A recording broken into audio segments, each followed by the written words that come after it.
దేవునికి స్తోత్రం, దేవునికి మహిమ కలుగును గాక. ప్రకటన గ్రంథం 5వ అధ్యాయము పార్ట్ 2 ఇప్పుడు చెప్తున్నాము. జాగ్రత్తగా వినండి. విని సబ్స్క్రిప్షన్ చేసి షేర్ చేసి మరి అందరికీ తెలియపరచండి. ఇది తెలియపరిస్తే ఆ దీవెనలు మీకు తప్పనిసరిగా ఉంటుంది. గొర్రెపిల్ల ప్రకటన 5:6. ఇదిగో లోక పాపములను మోసుకొని పోవు దేవుని గొర్రెపిల్ల. ఈ లోకంలో పాపము ఆదాము కాడి నుంచి వచ్చింది గనక ఈ ఆదాము కాడి నుంచి వచ్చిన పాపాన్ని తీసి ప్రభు పరలోకానికి మోసుకెళ్ళిపోవటానికి ఈ లోకానికి బలి అవటానికి వచ్చారు. 1 యోహాను 1:28 అని బాప్తిసం ఇచ్చు యోహాను చెప్పాను. యోహాను గారు భూలోకం మీద యేసు ప్రభువు బాప్తిసం ఇచ్చేటప్పుడు లోక పాపమును మోసుకొని పోవు దేవుని గొర్రెపిల్ల అని చెప్పేసి యోహాను గారు క్లియర్గా చెప్తున్నారు. మరి యోహాను గారికి ఎలా తెలుసు? మిగులు వాళ్ళకి ఎందుకు తెలియదు? ఏలియా గారు రూపంలో పరలోకంలో యేసు ప్రభు శక్తి ఏమిటో, యెహోవా తండ్రి శక్తి ఏమిటో, పరిశుద్ధాత్మ శక్తి ఏమిటో తెలుసుని గనక యేసు ప్రభు పరిస్థితి, అతని అంతస్తు, ఏలియా గారు పరలోక రాజ్యాన్ని చూశారు గనక ఆ ఏలియా ఆత్మే యోహాను గారు గనక క్లియర్గా ఇదిగో లోక పాపమును మోసుకొని పోవు గొర్రెపిల్ల అంటే గొర్రెపిల్లలాగా మరణించి ఆ రక్తాన్ని చిందించినప్పుడు ఈ లోకంలో ఉన్న పాపమంతా పోతుంది అని యోహాను గారు వివరంగా అక్కడ బోధించారు. గొర్రెపిల్ల అన్న మాట ప్రకటనలో 27 పర్యములు కలదు. ఈ గొర్రెపిల్ల అంటే యేసు ప్రభు, గొర్రెపిల్ల అంటే పెళ్లి కుమారుడు, గొర్రెపిల్ల అంటే వధించబడే గొర్రె పిల్ల అన్న విషయం ప్రకటన గ్రంథం మొత్తం 27 చోట్ల ఉన్నవి. యేసు ప్రభు గొర్రెపిల్ల అంటే స్వభావముతో వచ్చాను, యుద్ధం చేయటానికి రాలేదు. ఇప్పుడు రెండో రాకడలో యుద్ధం చేయటానికి వస్తారు. అతను యుద్ధం చేయకుండా గొర్రెపిల్ల రూపంలో వచ్చారు. ఎవరు కొట్టినా, ఎవరు తిట్టినా, ఎవరు ఉమ్మోసినా ఏదైనా కూడా సహించడానికి ఈ లోకానికి వచ్చి అదే రూపంగా సహించి అతను బ్రతికినంత కాలము కూడా ఎవరి మీద యుద్ధం చేయలేదు, ఎవరి మీద తిరుగుబాటు చేయలేదు.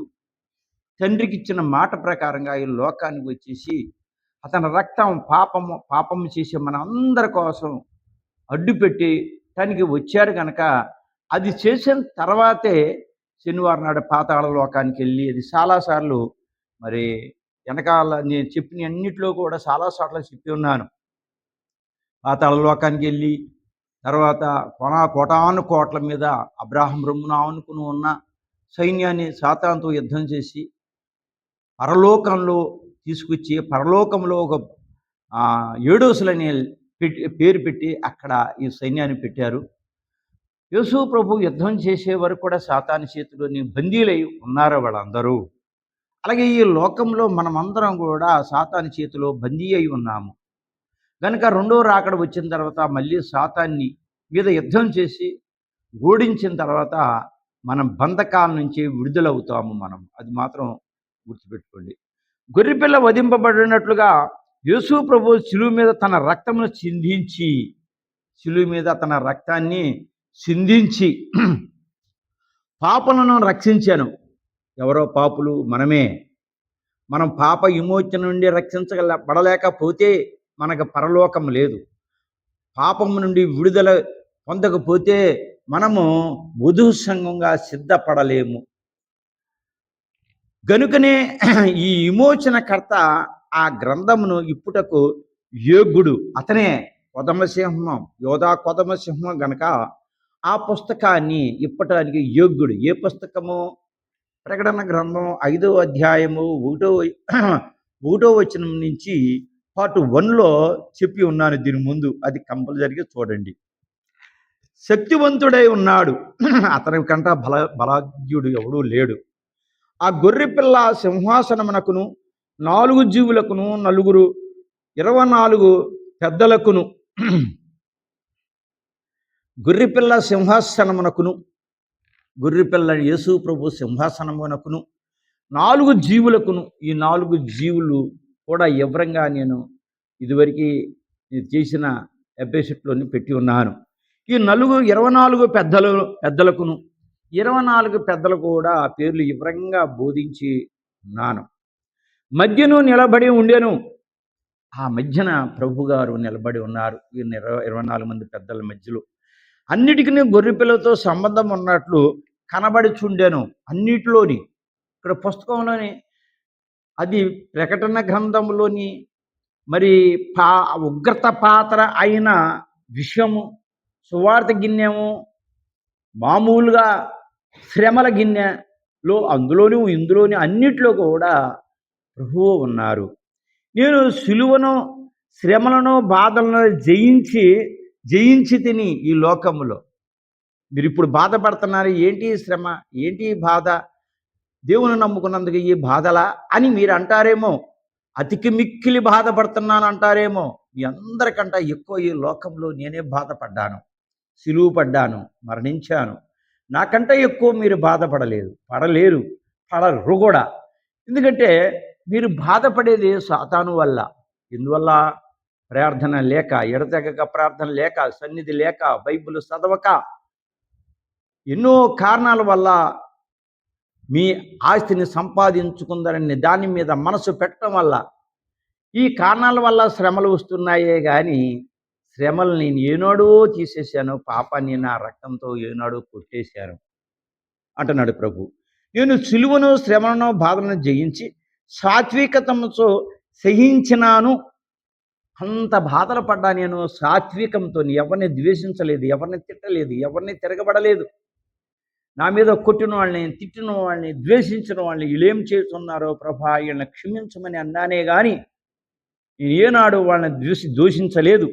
గనక ఓ పెళ్లి కుమార్తె సంగమా, నువ్వు అట్లే సహించవలెను, తిరగబడద్దు, ఖండించు. వింటే వింటారు, లేకుంటే లేదు. నేను ఏదైతే ఈ లోకం మీద వచ్చేసేసానో అవన్నీ మీరు క్లియర్గా బైబిల్లో రాసి ఉన్నది. ఆ రూపంగా మీరు నడిస్తే భయం లేదు, నాకున్న శ్రమలు మీకు రావు, శ్రమలన్నీ నేను భరించి ఉన్నాను అని ప్రభు వివరంగా చెబుతున్నారు. 7 కొమ్ములు. కొమ్ము అనగా బలమునకు గుర్తు. గొర్రెపోతుకు 2 కొమ్ములు ఉంటాయి. 2 కొమ్ములు ఉంటే మహాబలమైనవి. అలాగే 7 కొమ్ములు ఉన్నాయంట, ఇంకా ఎక్కువైన బలము కలిగినది కొమ్ములు ఉన్నాయి అనగా. 7 శక్తులు, దీనికి 7 శక్తులు. 7 సింహాసనంలో వచ్చినను, దీనికి మళ్ళీ 7 శక్తులు, తర్వాత 7 సింహాసనంలో వచ్చినను 7 కొమ్ములతో పొడిచివేయును. 7 కొమ్ములు ఉన్నాయి కనుక, బలమైనది కనుక వాడితో నీ పొడటానికి సిద్ధంగా ఉండి పొడుస్తాయి. బలము 2 భాగములు. ఒకటి పారదోలుట, ఈ యుద్ధం చేసి ఈ బలంతోని సైన్యాన్ని, మనుషుల్ని, బలమైన వాళ్ళని కూడా పారతోలుట, భయభ్రాంతులు చేసి.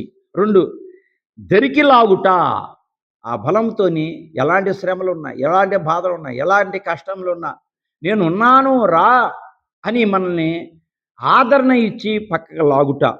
ప్రభు సాతానును పారదోలి మనల్ని చేరదీయును. ఈ శ్రమలు, ఈ బాధలు, ఈ కష్టాలు ఇవన్నీ కూడా యేసు ప్రభు కానీ, యెహోవా తండ్రి కానీ, పరిశుద్ధాత్మ కానీ ఎప్పుడు మానవుడికి శ్రమలు పెట్టే వాళ్ళు కారు. ఇవన్నీ కూడా సాతాను చేసే పనులే. కనుక ఆ సాతాన్ని మనము జయించాలి. శత్రువుల చేతిలో నుండి ఆయన పెళ్లి కుమార్తెని విడిపించి, ఇందాక నేను చెప్పాను కదా, పాతాళ లోకంలో ఉన్నంత వరకు అతని చేతిలోనే ఉన్నారు, యుద్ధం చేసి విడిపించారని. ఇప్పుడు కూడా ఏమంటున్నారంటే ఇక్కడ, శత్రువుల చేతులు ఉండే ఆయనని పెళ్లి కుమార్తెని విడిపించి, అంటే ఈ లోకంలో శత్రువు ఎవరంటే సాతాను, అతని సైన్యం.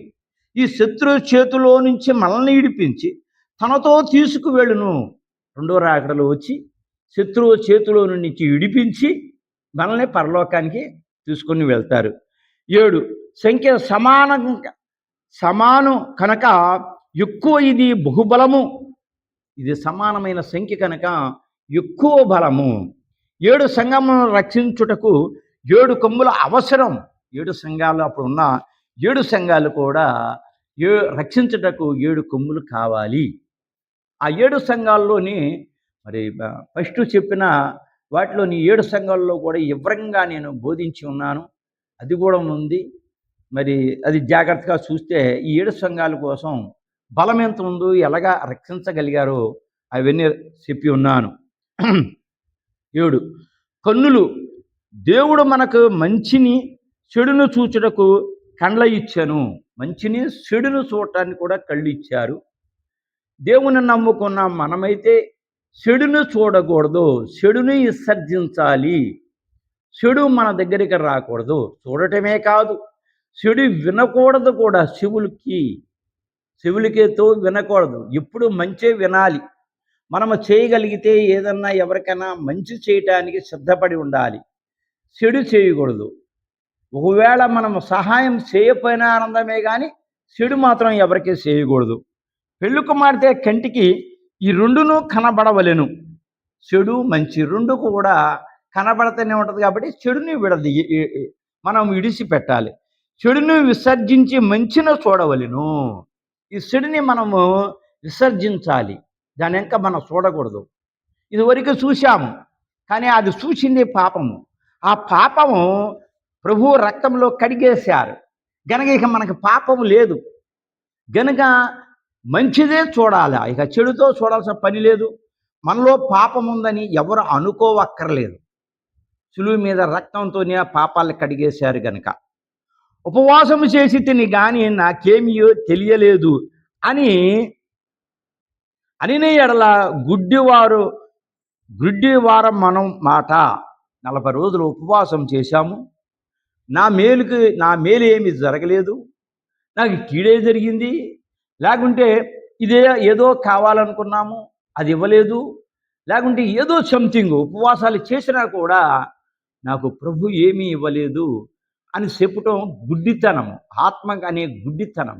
ఎందుకంటే నువ్వు ఉపవాసాలు చేసినప్పుడు నీ ఇష్ట ప్రకారంగా చేయటం కాదు, దానికి ఒక లెక్కలు ఉన్నాయి. ఆ లెక్కల ప్రకారంగా నువ్వు ఖచ్చితంగా చేయాలి. ఉపవాసం ఉండి నీ ఇష్ట ప్రకారంగా నీ సొంత పనులు చేసుకుంటే అది ఉపవాసమా? ఉపవాసం ఉండి నువ్వు ఇష్టానుసార ప్రకారంగా నువ్వు దృశ్యతనంగా మాట్లాడతాం, అది ఉపవాసమా? అదేనా నాకు ఇష్టమైనది? నువ్వు ఉపవాసం ఉన్నప్పుడు ఆహారం లేని వాళ్ళకి ఆహారం పెట్టావా? తర్వాత దీనులైన వాళ్ళకి బట్టలు ఇచ్చావా? అడుక్కునే వాళ్ళకి సహాయం చేశావా? నువ్వు సన్నిధికి వచ్చావా? లెక్కల ప్రకారంగా ఎడతెగకుండా ప్రార్థన చేశావా? ఇది కదా నాకు కావాల్సింది. ఇది లేకుండా ఉపవాసం ఏదో పేరుకు దగ్గర ఉండి నాకు అది కావాలి ఇది కావాలంటే నీకు ఎలా ఇస్తావు? అందుకు నీలో పొరపాటు ఉంది, అంటే మనలో పొరపాటు ఉంది ప్రభా. అందుకని నేనాడి ఏది అడిగినా నువ్వు ఇవ్వలేదు గనక నాది తప్పు క్షమించి అని నువ్వు ఎప్పుడైతే అడుగుతావో రెండో దొంగని క్షమించినట్టు క్షమించి వెంటనే నీకు అనుగ్రహిస్తారు. అని ఎడల గుడ్డివారం మన్న మాట. ప్రభు చేసిన పని చూడలేదు, తర్వాత గనుక నీ కన్నులు వెలిగింపబడలేదు. ప్రభు చేసిన పని, ప్రభు చేసిన వాతావరణం అది మనం కనిపించదు. అది ఆత్మకు సంబంధించినది. ఆత్మ సంబంధించిన ప్రభుతో ఆత్మతో మనం ఆరాధించి ఆత్మతో మాట్లాడాలి. అసలు సంపాదించుకోలేదు. అది సంపాదించుకోకుండా నాలుగు కదా మన ఇష్టప్రకారంగా మాట్లాడితే ఎట్లా కుదిరిద్ది? ఆ రోజున 2025 సంవత్సరంలో ప్రభు భూమి మీదకు వచ్చారు. ప్రభు ఏ అద్భుతాలు చేశారు, శిష్యులు ఏ అద్భుతాలు చేశారు, అవన్నీ కూడా ఇక్కడ ఖచ్చితంగా జరుగుతున్నాయి. ఈ సాక్ష్యాలు చెప్పాలంటే సమయం దానికే చాలదు. దేవుని బిడ్డలారా, ఇది జాగ్రత్తగా విని అందరికీ షేర్ చేసి మీరు కూడా లైక్ చేసి మీరు కూడా దేవుని ఇచ్చే బహుమతి కోసం ఎదురు చూడండి. గొర్రె పిల్లకు 7 కన్నులు కలవు, ఇవి దేవుని 7 ఆత్మలు. గొర్రె పిల్లకి 7 కన్నులు. గొర్రె పిల్ల అంటే ఎవరు? యేసు ప్రభువు. 7 ఆత్మలు, ఇవి భూమి అంతటా సంచరించుచున్నవి. ప్రపంచం మొత్తం, భూమి మీద మొత్తం తిరుగుతూనే ఉన్నాయి. 7 కొమ్ములు అనగా 7 రకములైన శక్తులుగా తెలుచున్నది. 7 రకములు అంటే ఒక దాంట్లో వేనుకున్న బలము, ఒక దాంట్లో సింహంకున్న బలము, ఒక దాంట్లో పక్షిరాజుకున్న బలము. ఈ రూపంగా రకరకాలుగా ఒకదాని మించిన బలాను ఒకటి తెలుపుచున్నది. గనుకనే ఆయన యోగ్యుడు, సమర్థుడు, కొదమసింహం, యోధా కొదమసింహం, 7 కన్నులు అనగా 7 రెట్లు జ్ఞానము గలవాడు. బలమే కాకుండా జ్ఞానము. లోకంలో అన్నిటికి మించింది జ్ఞానమే. ధనము కంట, ఆస్తి కంట, బలము కంట, అన్నిటికంట జ్ఞానము ఎంతో విలువైనది. ఎక్కడ ఏమి జరుగుతున్నదో ఆయనకు తెలియను. ఏదో నేను చీకట్లో ఏదో చేస్తున్నాను, ఏదో లెక్కలు రాస్తున్నాను, రకరకాలుగా తప్పులు చేస్తున్నాను, ఏదో సంపాదిస్తున్నాను మోసముతో అని ఊహించుకుంటున్నారా? ప్రభు చూడట్లేదు అనుకుంటున్నారా? ప్రతి విషయం కూడా ప్రభుకు తెలుసు. మన తలలో ఒక వెంటికి రాలినా కూడా క్రింద పడ్డా ఆ లెక్కలు కూడా మన తల్లిదండ్రుల కట్టలేరు, కానీ ప్రభు కట్టగలరు. ప్రభుకు అన్ని లెక్కలు తెలుసు. ఈ రీతిని పుస్తకము ఇప్పుడొక ఆయన యోగ్యుడు, ఇంత బలాఢ్యుడు గనక, ఇంత యోగ్యుడు గనక అతను ఆ పుస్తకాన్ని ఇప్పడానికి అతను ఒక్కడే సమర్థుడు. లేచే శక్తి, నిరాశ రానీయలేదు. నిరాశ లేదు. నిరాశ అంటే నేను చదవలేనేమో, దాన్ని నేను ఇప్పలేనేమో అని వెనకాం చేయటం కాదు. చనిపోయినచో బయటికే రాగలనా, రాయును అని అన్నిటినీ జయించి లేచును. ఒకవేళ చచ్చిపోతే నేను రాగలనా, ఈ బాధని నేను భరించగలనా అనే ఆలోచన ప్రభుకి లేదు. ఎందుకంటే అన్నిటినీ తెలుసు కనుక అవన్నీ తట్టుకోవడానికి భూలోకం మీదకి ప్రభు వచ్చి ఉన్నారు. అట్టే పెళ్లి కుమార్తె అన్నిటినీ జయించి పునర్ధానం కావలను. యేసు ప్రభు ఇవన్నిటి కూడా జయించి ఏ రూపంగా అయితే అతను మరణించి పునర్ధానుడై పరలోకానికి వెళ్ళారు, అలాగే పెళ్లి కుమార్తె అంటే వధువు సంఘము అంటే మనమే. అతను పడ్డయన్ని కూడా ఈ లోకంలో కూడా మనము కూడా పడి పరలోకానికి ప్రభు ఆరోహణమైనట్టు మనము కూడా ఆరోహణంగా సిద్ధంగా ఉండాలి రెండో రాకడకు. 3 రప్షన్ 5:8 5వ అధ్యాయము 8వ వచనం. పైనున్న అర్హతలన్నీ ప్రభువుకు మాత్రమే గలవు. చెప్పిన ఇప్పుడు 7 కోసము ఎన్ని చెప్పాము, తర్వాత మిగిలిన ఎన్ని చెప్పాము, అవన్నీ కూడా ప్రభువు ఒక్కరికే ఉన్నదే అర్హతలు. సింహాసనంలోనున్న తండ్రి చేతిలోనే గ్రంథము ఇప్పుటకు ఈయనే యోగ్యుడు. ఈ సింహాసనంలో ఉన్న తండ్రి చేతిలోని గ్రంథముని ఇప్పుటకు ఈయనే యోగ్యుడు. ఎవరు? యేసు ప్రభు గారు యోగ్యుడు. ఇంత బలమైన వాడు గనక, ఇంత జ్ఞానమైన వాడు గనక, ఇంత శక్తిమంతుడు గనక అతనే యోగ్యుడు, కానీ యోహాను గారు యోగ్యుడు కాదు. అక్కడున్న 24 మంది పెద్దలు కూడా యోగ్యులు కారు. ఆ గ్రంథము ఇంకాను ఇప్పబడలేదు. వధువు సంఘము పైకి వెళ్ళిన తర్వాత ఇప్పబడును. ఇంకా ఆ గ్రంథాన్ని ఇప్పబడలేదు. వధువు సంఘం పైకి వెళ్ళిన తర్వాత ఇప్పబడుతుందంట. ప్రభువులే వధింపబడి పునర్ధానమై ఆరోహణమైన అర్హత ప్రభువులే వధింపబడి, ఇక్కడ వధింపబడి అంటే చంపబడి, పునర్ధానమై బ్రతికి ఆరోహణమై అర్హత, మళ్ళా అతను పరలోకానికి వెళ్ళే అర్హత పరమందున్న వారికి కానీ, భూమి మీద ఉన్న వారికి కానీ, భూమి కింద ఉన్న వారికి కానీ లేనందున. అంటే ఎన్ని ఉన్నాయి ఇప్పుడు లోకాలు? 3 లోకాలు ఉన్నాయి. ఈ 3 లోకాలు కూడా ప్రభుకున్న శక్తి, మరణించి పైకి లేచిన వ్యక్తి మరొక్కరు ఎవరూ లేరు. యేసు ప్రభు భూలోకం మీద ఉన్నప్పుడు లాజరు, యెయూరు కుమార్తె ఇలాంటి వాళ్ళని చాలామందిని బ్రతికించారు. బ్రతికిన వాళ్ళు మళ్ళా మరణించిన తర్వాత లెగలేదు. కానీ యేసు ప్రభు ఒక్కటే ముందుకు మన సాదృశ్యమై ఉన్నారు, మరణించి మళ్ళా పైకి లేచిన వారు. ఎవరినో ఆ గ్రంథమును ఇప్పలేకపోయిరి. అప్పుడు అక్కడ ఎవరూ ఆ గ్రంథాన్ని ఇప్పలేదు. ఉదాహరణ, పౌలు లాంటి భక్తుడు వెళ్ళి ఆ గ్రంథమును విప్పుదానని పలికిన ఎడల నీవు వధించబడినావా, ఆరోహణమైనావా అని అడిగితే, ఒకవేళ పౌలు గొప్ప భక్తుడు, పౌలు రాసిన పత్రికలు ఎవరు బోధించినా పౌలు పేరు చెప్పకుండా మనం బైబుల్ని వాక్యాన్ని ముగించలేం. అలాంటి గొప్పవాడైనా కూడా ఆ పుస్తకాన్ని ఇప్పడానికి అక్కడికి వెళ్ళిన తర్వాత నువ్వు వధించబడ్డావా, వధించబడ్డ తర్వాత మళ్ళీ ఆరోహణమయ్యావా? లేదు. కనుక నువ్వు అనర్హుడవు అని వివరంగా బైబిల్ బోధిస్తుంది. ధూపద్రవ్యములు, ధూపము పైకి వెళ్ళును. ధూపము అంటే పొగ. మన కింద పొగేస్తే అదేమవుతుంది?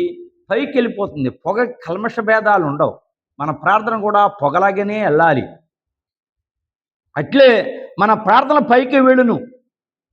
మన ప్రార్థన కల్మషం లేని ప్రార్థన, పొగలాగా ఉండాలి. ఈ కల్మషం లేని ప్రార్థన అనగా ఏమిటి? మన ఇష్టప్రకారంగా మన కుటుంబం కోసమే, మన కోసమే ప్రార్థించుకుంటాం, మన అవసరతల కోసం ప్రార్థించుకుంటాం. ఇది కల్మషమైన ప్రార్థన. ఈ ప్రార్థన మన కుటుంబం కోసం, మన కోసం ఎప్పుడు చేయాలి? లాస్ట్లో చేయాలి. ఫస్టు ప్రపంచమేమైపోతుంది, ఈ ప్రపంచాన్ని దీవించమని, పెద్ద పెద్ద అధికారులని జ్ఞానాన్ని ఇమ్మని, ఈ లోకానికి జ్ఞానంతో అందరికీ ఆహారం సక్రంగా సమృద్ధిగా అందాలని ఆ రోజున అపోస్తులు భూమి మీద ఉన్న తర్వాత అందరి ఆస్తిని అమ్మి అతని చేతిలో ఉంచుకొని అందరికీ సరిపోడా సమభాగములు అందరికీ అన్నీ వడ్డించారు. రేపొద్దునే రాబోయే రాకడ కూడా ఈ 7 పరిపాలనలో కూడా ముంగుర్తుగా అది చేశారు. అలాగే ఇప్పుడు కూడా ప్రార్థన పైకి వెళ్ళినప్పుడు అందరి కోసం ప్రార్థించాలి. మనమైతే ముందుగా మన కుటుంబం కోసం ప్రార్థించుకుంటాము. ఇది స్వార్థము ప్రార్థన. అయితే వెళ్ళదు. జకర్యా ధూపము కప్పు వాక్యే వెళ్ళెను. జకర్యా ధూపము కప్పు వరకే వెళ్ళెను. అంటే మనం చేసే ప్రార్థన మన ఉన్న చోట ఆ కప్పు వరకే వెళుతుందంట. అయితే దూతని ప్రార్థన వినబడినని చెప్పాను, అయినా కూడా నీ ప్రార్థన నాకు వినబడిందని చెప్పిందట. ఒకటి, కొన్ని ఇంటి కప్పు వరకు వెళ్ళును. మనం చేసే ప్రార్థన ఇంటి కప్పు వరకే వెళుతుంది. 2, కొన్ని మేఘముల వరకు వెళ్ళును. మేఘాలు వచ్చేయి, ఇల్లు దాటిని అంటనే మేఘాలు వస్తాయి, అక్కడి వరకే వెళతాయట. 3, కొన్ని నక్షత్రముల వరకే వెళ్ళును.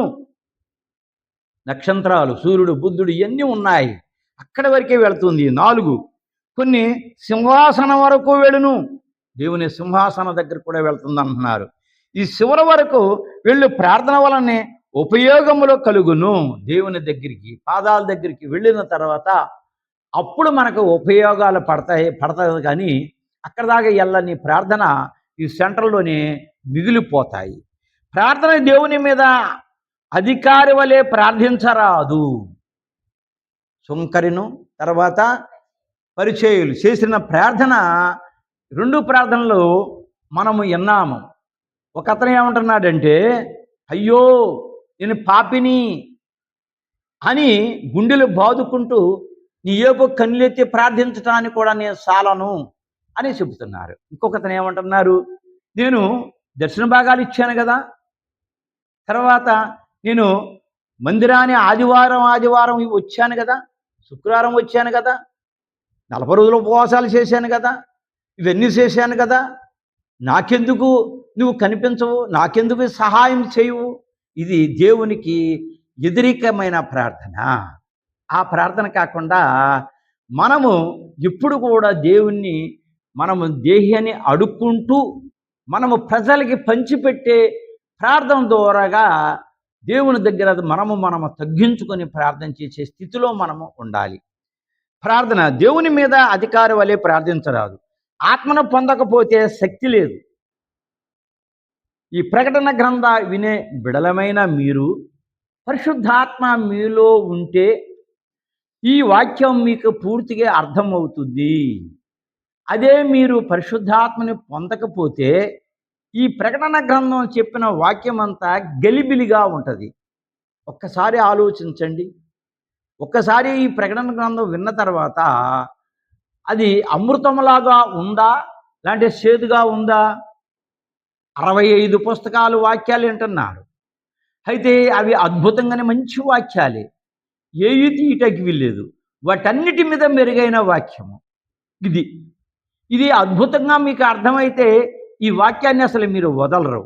అయితే మీకు అర్థం అవ్వలేదనుకోండి, సాతాను మీలో ఉండి ఈ వాక్యం మంచిది కాదు, బాగలేదు, అర్థం అవ్వట్లేదు అని దీన్ని విడిచిపెట్టి మళ్ళీ మామూలు వాక్యానికి వెళ్ళిపోవటానికి కారణాలు ఇవే. అందుకని మీలో పరిశుద్ధ ఆత్మ ఖచ్చితంగా ఉందా లేదా అది మీరు గ్రహించాలి. ఆత్మను పొంది శక్తిని పొందవలెను. ఆత్మని తీసుకొని మంచి శక్తిని మనం పొందాలి. స్తుతి అన్నిటికంటే హెచ్చుగా ఉండవలెను. పరిశుద్ధుడు పరిశుద్ధుడు పరిశుద్ధుడని దేవదూతలు సింహాసనం మీద కూర్చున్న తండ్రి చుట్టూ తిరుగుతూ 2 రెక్కలు, కేరేబులు 2 రెక్కలు కాళ్ళు కప్పుకొని, 2 రెక్కలు కళ్ళు కప్పుకొని, మిగిలిన 2 రెక్కలతో చుట్టూ తిరుగుతూ పరిశుద్ధుడు పరిశుద్ధుడు పరిశుద్ధుడని గాన ప్రతిగానములు చేసి దేవునికి ఆనందాన్ని కలగజేసే ఈ దేవదూతలు. అలాగే ఈ పరిశుద్ధుడు అన్న మాటని తీసివేసి ఇప్పుడు దాన్ని ఏం చేశారు? స్తుతి స్తుతి స్తుతి స్తుతి అని పెట్టారు. ఈ స్తుతి అన్నిటికంటే విలువైనది. దానికోసం కూడా స్తుతి కోసం కూడా వివరంగా మీకు ముందు పెట్టి ఉన్నాను, ఇది చూడండి. గనుక అన్నిటికంటే హెచ్చైన స్తుతి కప్పు మబ్బు చుక్కలను దాటి ప్రార్థన గద్దె వరకు వెళ్ళవలెను. ఇది ప్రభు దగ్గరికి కూడా స్వయాన వెళ్ళిపోతుంది స్తుతి. చేసి చూడండి, గంట మనకు అనుకున్నవన్నీ కూడా జరుగుతాయని ఖచ్చితంగా మీరు జరగాలని కాదు. ప్రభా ఇదిగో ప్రకటన గ్రంథం ఏదో బోధకుడు చెప్పాడు, మేము చేస్తున్నాము అని మీ దయ ఉంటే దీనికి సమాధానం రాని ప్రభా అని ఒక కోరిక నువ్వు కోరుకొని స్తుతి చేయి. ఒక గంట ప్రభుని దయతో అడిగిన స్థుతి అయి ఉండాలి. దానికోసం స్థుతి కోసం కూడా వివరంగా మీకు ముందు ఎపిసోడ్లోని పెట్టి ఉన్నాను. అటువంటి స్థుతి చేసిన ఎడల నేను పెళ్లి కుమార్తెని నేను రాసుకొనవచ్చును. రోజుకి గంట మీరు ఈ స్థుతి చేసుకుంటే నేను పెళ్లి కుమార్తెను. ఈ పెళ్లి కుమార్తెకి స్థుతి ఒకటే కాదు, ఇంకా చాలా ఉన్నాయి. ప్రకటన గ్రంథంలో అంటున్నారంటే పెళ్లి కుమార్తెనే రాసుకోవచ్చు అని అంటున్నారు. స్థుతి చేయాలి. ఎక్కువ శ్రమ ఉన్నప్పుడు ఎక్కువ ప్రార్థించవలెను. మనకు శ్రమలు ఎక్కువ వచ్చినప్పుడు ప్రార్థించాలి. తర్వాత ఎక్కువ సంతోషం ఉన్నప్పుడు ఎక్కువ స్థుతి కావలెను. మనం సంతోషం ఉన్నప్పుడు ఇంకెందుకులే పడుకుందాంలే, తర్వాత మనం చేసిన ప్రార్థన దేవుడు ఆలకించాడు గనక మనకి ఇంత విశ్రాంతి ఇచ్చాడని అప్పుడు మానేసి నీ ఇష్టప్రకారంగా పడుకుంటాం కాదు, కానీ స్థుతి చేయాల ఆనందంతో. పెళ్లి కుమార్తెకి శ్రమల్లోని ఎక్కువ సంతోషం ఉండవలెను. పెళ్లి కుమార్తెకు శ్రమల్లో ఎక్కువ సంతోషం ఉండవలను. ఓ శ్రమ, ఇది ముందుగానే మాకు ప్రకటన గ్రంథంలోనే మా ప్రభు మాకు చెప్పారు. శ్రమ వచ్చింది కాబట్టి ఈ శ్రమను మా చేతులు అమ్మటం మేము తీసేయలేము కదా. వచ్చిన శ్రమ నువ్వు వెలుగు వచ్చావు, అందుకని మేము భయపడడం లేదు. శ్రమ నువ్వేం చేసుకుంటావో చేసుకో అని చెప్పి స్తుతి చేయటం మొదలు పెట్టాలి. కానీ దేవుని నిందించడం, సంఘాన్ని నిందించడం, బోధకుని నిందించడం, బైబిల్ని నిందించడం అది పద్ధతి కాదు. దేవుని బిడలమైన మనము దేవుని యందు ప్రభువా అని అతన్ని అడగగలగాలి. మనము సువర్ణముగా నుండవలెను. అప్పుడు మన ప్రార్థనలు కూడా సువర్ణముగా నుండును. శుద్ధిపడి ఉండాలి. మన హృదయం అంతా ఆనందంతో నిండి ఉండాలి. అప్పుడే మనము ఏమవుతాము? ఆనందంతో నింపబడతాము. హృదయం అంతా దేవుని మీద ఉండాలి. కులశము అనగా సాంబ్రాణి, వెయ్యినది. కులశం అనగా సాంబ్రాణి. ఈ సాంబ్రాణి నిప్పుల మీద వేస్తారు, దాని మీద పొగ వస్తుంది. ధూపము ప్రార్థనకు గుర్తు. ఈ పొగ ఎలాగెలుతుందో మన ప్రార్థన కూడా కల్మషం భేదం లేకుండా తండ్రి దగ్గరికి వెళ్ళాలి. 2, ప్రార్థనలో భూలోకము నుండి పరలోకానికి వెళ్ళిన ప్రార్థనలు. ఈ భూలోకము నుండి పరలోకానికి వెళ్ళిన ప్రార్థనలన్నీ కూడా కొందరి ప్రార్థనలు సింహాసనం వరకు వెళ్ళిన త్రోసివేయబడును. కొన్ని ప్రార్థనలు కష్టపడి మనం చేస్తాము కన్నీటితో, బాధతో. అయితే సింహాసనం అంటే తండ్రి పాదాల దగ్గరికి వెళ్ళినప్పుడు కూడా ఆ ప్రార్థన కూడా కొన్ని తోసేస్తారు. అవి అంగీకరించబడవు. దేవునికి ఇష్టమై ఉండాలి ప్రార్థన. నీకు కావలసింది మోటార్ సైకిల్ అయితే విమానం కావాలంటే దేవునికి ఇష్టమా? నీ అవసరత ఏంటి? నీ పని ఏంటి? దానికి సంబంధించిందే మనం ఏదైనా అడగాలి. ధూప పాత్ర అక్కడ ఉండవలెను. ధూప పాత్ర అనేది అక్కడ ఉండాలి. ప్రార్థనలు మరలా రాకూడదు. మన ప్రార్థన చేస్తే ఆ ప్రార్థన దేవుని దగ్గరికి ఉండాలి, కానీ తిరిగి రాకూడదు. ఫైట్ కాకుండా, అనగా అంగీకరించబడకుండా తిరిగివచ్చు వాని వలె ప్రార్థనలో ఉండకూడదు. అంగీకరమైన ప్రార్థన ఉండాలి. అంతేగాని తిరిగొచ్చి దానికి సమాధానము పొందలేని ప్రార్థన వ్యర్థము. ప్రార్థనలో నెరవేరు వరకు అక్కడ పాత్రలో ఉండును. అక్కడ ఒక పాత్ర.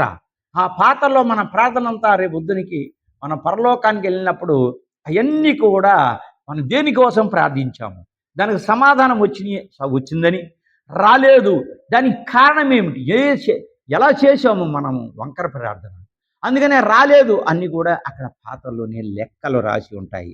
దాని సమయంలో అవి నెరవేరును. దానికి సమయం రావాలి కొన్ని. ఆ సమయం వచ్చినప్పుడు అవి నెరవేరుతాయి. ఇప్పుడు కొంతమంది ప్రార్థనలో నెరవేరవు. అవి అక్కడ ఉండును.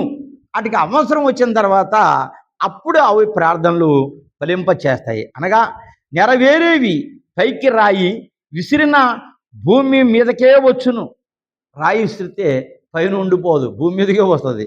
కనుక ప్రార్థన ఆత్మశక్తితో చేయవలను. మనకి ఎంతైతే ఓపిక ఉందో, ఎంతైతే శక్తి ఉందో అంతగా కన్నీరు కార్చి ప్రార్థన చేయాలి. ఈ కన్నీరు కార్చడం ప్రార్థన అంటే ఎక్కువగా అలసిపోయి కాదు, స్లోగా నిదానంగా అర్థమయ్యేలాగా ప్రభుని బ్రతుములాడుతూ చెయ్యాలి. ధూపమనగా కళంకము లేనిది, పొగనగా కళంకము భేదము లేనిది. అది ప్రక్కకు పోలేదు, పాతలోనే కలదు, అది పక్క కూడా పోదు. పరిశుద్ధుల ప్రార్థనలు మాత్రమే అక్కడ ఉన్నవి, కానీ పాపాత్మలేవి కాదు. పాపాత్మలు వెంటనే వెనక్కి గెంటేస్తారు, కానీ అది ఎవరిదంటే పరిశుద్ధుల ప్రార్థనే అక్కడ ఉంటాయి. పరిశుద్ధులు పరలోకములో పెండ్లి విందు జరుగును, ఆ విందుకు పిలువబడిన వారు కలరు. పరిశుద్ధుల్ని పెళ్లి విందుకి గెలుస్తుంది రెండవ రాకడ. ప్రకటన 19:8. 24 పెద్దలనగా పెళ్లి కుమార్తెలు, ఆమె పరలోకంలో కలదు. 24 పెద్దలనగా పెళ్లి కుమార్తె, ఆమె పరలోకంలో కలదు. వాళ్ళు పెళ్లి కుమార్తెకి సిద్ధమైపోయి ఉన్నారు, 24 మంది పెద్దలు కూడా. మిగతా వారు రక్షించబడిన వారు, వారి పరదేశులు ఉన్నారు. పిలువబడిన వారు రాకముందే పెళ్లి కుమార్తె విందులో ఉండును. పిలువబడిన వారు రాకముందే పెళ్లి కుమార్తె విందులో ఉండును. ఎవరు? ఈ 24 మంది పెద్దలు. తర్వాత వారు పిలువబడుదురు. తర్వాత వీళ్ళు పిలువబడతారు. దేవునికి స్తోత్రం, దేవునికి మహిమ కలుగును గాక. మరి ఈ కొద్ది మాటలు కూడా మీరందరూ కూడా మరి చెప్పేది ఏంటంటే, షేర్ చేసి, లైక్ చేసి, అందరికీ తెలియపరిచి దీవెనలను పొందండి. చిన్న ప్రార్థన. స్తోత్రం మహోన్నతుడా, సర్వశక్తి కలిగిన దేవా, మీరు ఏదైతే చెప్పాలనుకుంటున్నారో నా ప్రజలకి బహుమతిగా ఇచ్చి ఇది అందరికీ కూడా తెలియపరిచే బాధ్యత నేను చేస్తానని అన్నారు గనక వాళ్ళ మనసులో మార్చి, ఎవరైతే లైక్ చేసి షేర్ చేశారో వాళ్ళందరికీ నా నీ బహుమతి నుంచి దీవించి ఆశీర్వదించమని దేవుని ప్రతిమాడుచున్నాను తండ్రి. ఆమేన్.